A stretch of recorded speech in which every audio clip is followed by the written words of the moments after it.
ពេលដែលយើងឆុងកាហ្វេជាមួយនឹងម៉ាស៊ីនឆុងកាហ្វេពេលខ្លះគឺឈ្ងៀមយកតែម្ដងបងប្អូនតែងតែបន្ទោសម៉ាស៊ីនឆុងកាហ្វេឬក៏បន្ទោសកាហ្វេឬក៏បន្ទោសទៅលើការឆុងដោយខ្លួនឯងតែពេលខ្លះបងប្អូនគឺត្រូវបន្ទោសជាមួយនឹង grinder ឬឧបករណ៍កិនគ្រាប់កាហ្វេដែរពេលខ្លះឧបករណ៍កិនគ្រាប់កាហ្វេបើយើងកិនគ្រាប់កាហ្វេអត់មកល្អ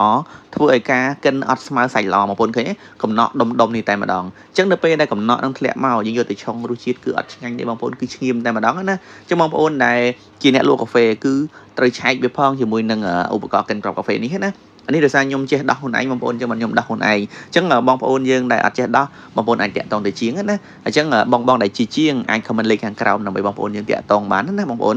ឃើញទេកំណក់គឺជាប់កក់តែម្ដងក្រាំងតែម្ដងបងប្អូនអានេះបងប្អូនគឺខ្ញុំដោះសម្អាតតែម្ដងណាប៉ុន្តែ grinder អាថ្មីរបស់យើងនឹងអត់ទាន់សឹក detail ខ្លាំងទេអញ្ចឹងបើសឹក detail ខ្លាំងក៏យើងត្រូវការដូរដែរណាបងប្អូនអានេះខ្ញុំបានប៉ះដៃមើលបងប្អូនគឺនៅ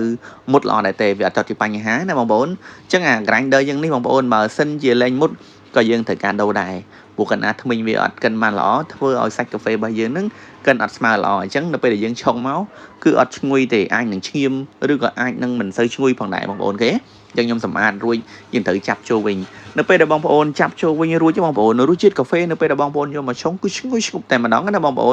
នឃើញទេគឺយើងបានដោះសម្អាតលាងរួចហើយបងប្អូនឃើញយើងថ្មីខ្ចីជាងមុនណាអានេះយើងចាប់ចូលវិញទាំងអស់បងប្អូនតាក់ទងទៅលើ